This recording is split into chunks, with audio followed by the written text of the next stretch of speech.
ناظرین گرامی قدر، السلام علیکم ورحمۃ اللہ وبرکاتہ۔ آج کا ہمارا موضوع ہے صدقۃ الفطر کی فضیلت اور حکمت۔ بات شروع کرنے سے پہلے گزارش ہے کہ اگر آپ ہمارے چینل پر نئے ہیں تو چینل کو سبسکرائب کریں اور موقع کی مناسبت سے اس ویڈیو کو زیادہ سے زیادہ دوست و احباب کو شیئر کریں۔ صدقۃ الفطر رمضان المبارک کے اختتام اور عید الفطر کی نماز کی ادائیگی سے پہلے انجام دیا جانے والا ایک بہت ہی عظیم اور محترم بشان عمل ہے۔ ایک روزہ دار اگرچہ روزہ رکھنے کی وجہ سے سراپا مجسم نیکی بن جاتا ہے، اس کے اندر عبادت گزاری اور تقوی شعاری آ جاتی ہے اور اس کی روح کے اندر ملکوتی صفات پیدا ہو جاتی ہیں، وہ جھوٹ سے، غیبت سے، حسد سے، بدگوئی سے، فحش گوئی سے، بد کلامی سے، بد اخلاقی سے بچتا ہے یا پھر بچنے کی کوشش کرتا ہے، لیکن پھر بھی بحیثیت انسان کے اس سے بہت سی خطائیں، بہت سی لغزشیں اور بہت سی فرگزاشت سرزد ہو ہی جاتی ہیں۔ تو اس کے لیے اللہ کے نبی صلی اللہ علیہ وسلم نے یہ انتظام فرمایا تاکہ ایک روزہ دار کے روزے وہ گناہوں کے دھبوں سے بے داغ ہو جائیں اور صاف و شفاف ہو جائیں۔ اس کے لیے اللہ کے نبی صلی اللہ علیہ وسلم نے ایک خاص قسم کی زکوٰۃ وہ متعین فرمائی ہے، جس کو شرعی اصطلاح میں صدقۃ الفطر کہا جاتا ہے۔ حدیث پاک کے اندر ہے، اللہ کے نبی صلی اللہ علیہ وسلم نے فرمایا کہ صوم شہر رمضان معلق بین السماء والارض ولا يرفع الا بزکوٰۃ الفطر، کہ رمضان مبارک کے مہینے کے جو روزے ہیں یہ آسمان اور زمین کے درمیان معلق رہتے ہیں، اور جب تک صدقۃ الفطر ادا نہ کر دیا جائے اللہ کی بارگاہ میں نہیں پہنچتے۔ اسی طرح ایک حدیث میں ہے کہ جس کے راوی حضرت عبداللہ ابن عباس ہیں کہ فرض رسول اللہ صلی اللہ علیہ وسلم زکوٰۃ الفطر طہرۃ للصائم من اللغو والرفث وطعمۃ للمساکین، کہ اللہ کے نبی صلی اللہ علیہ وسلم نے زکوٰۃ الفطر کو یعنی صدقۃ الفطر کو یہ واجب قرار دیا ہے، اور اس کی حکمت یہ ہے کہ اس کی وجہ سے ایک روزہ دار کے روزے لغو سے اور فحش گوئی سے، فحش باتوں سے وہ پاک ہو جاتے ہیں، اور غریبوں کے لیے، مسکینوں کے لیے کھانے پینے کا انتظام ہو جاتا ہے۔ اس لیے ہر مسلمان کو چاہیے کہ وہ صدقۃ الفطر ضرور ادا کرے۔ جس طرح مال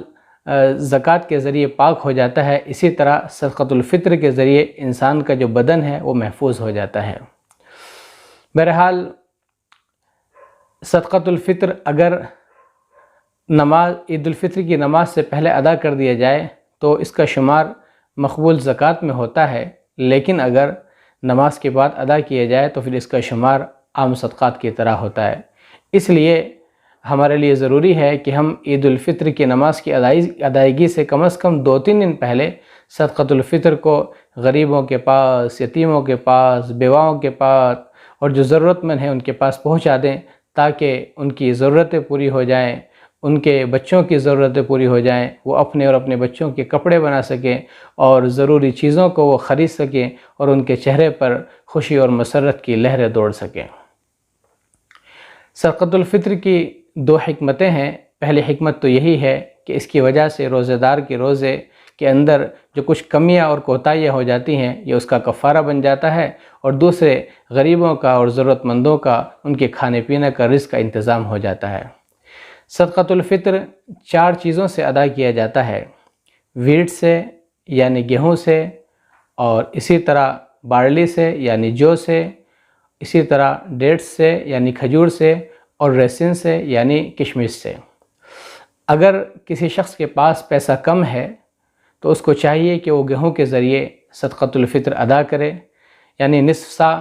اس کا مطلب یہ ہوا 1 کلو 633 گرام گیہوں، یا پھر احتیاطاً 1.25 کلو گیہوں کسی غریب اور ضرورت مند کے یہاں پہنچا دے، یا اس کی جو بازاری قیمت ہے اس موجودہ وقت کے حساب سے اس کی قیمت جو ہے اس غریب اور یتیم تک پہنچا دے۔ اسی طرح جہاں تک جو کا اور کھجور کا اور کشمش کا تعلق ہے تو ان کی مقدار یہ ہے کہ کم از کم 1 سا ہو، یعنی 3.5 کلو ہو۔ تو 3.5 کلو کی جو مقدار ہے کھجور کی جو رقم بنتی ہے یا کشمش کی جو رقم بنتی ہے، اتنی رقم یا اتنی یہ چیزیں کسی غریب اور یتیم و ضرورت مند تک پہنچا دی جائیں۔ میری گزارش ہے کہ اللہ نے جن کو مال و دولت سے نوازا ہے، ان کے پاس گھر ہیں، بلڈنگیں ہیں، کاریں ہیں، بہت زیادہ پیسہ ہے، ان کو چاہیے کہ وہ کشمش یا کھجور کے ذریعے جو ہیں غریبوں کی مدد کریں اور اس کے ذریعے صدقۃ الفطر نکالیں، تاکہ ایک موٹی رقم، ایک بڑی رقم غریب یتیم کے پاس پہنچ جائے، ان کے گھر میں خوشی کا ماحول ہو جائے، ان کے گھر میں جو ہے چولہے جل جائیں اور ان کے بچوں کی ضرورتیں پوری ہو جائیں۔ اور جن حضرات کے پاس پیسے ذرا کم ہیں کہ وہ گیہوں اور جو بارلی ہے، جو ہے، اس کے ذریعے اپنا صدقۃ الفطر ادا کریں۔ صدقۃ الفطر جس طرح ایک انسان اپنی طرف سے نکالتا ہے، اگر اس کے چھوٹے بچے ہیں تو ان کی طرف سے بھی ان کے سرپرست یا ماں باپ کے لیے ضروری ہے کہ وہ اپنے بچوں کی طرف سے بھی نکالیں۔ جس طرح اپنی طرف سے نکالنا ہے، اسی طرح ان کی طرف سے بھی نکالنا ہے۔ صدقۃ الفطر کے تعلق سے یہ چند باتیں تھیں میرے ذہن میں جو آپ کے سامنے رکھی ہیں۔ دعا فرمائیں کہ اللہ تبارک و تعالی مجھے بھی اور آپ تمام کو بھی صدقۃ الفطر ادا کرنے کی اور غریبوں کی مدد کرنے کی اور ان کے کام آنے کی توفیق نصیب فرمائے۔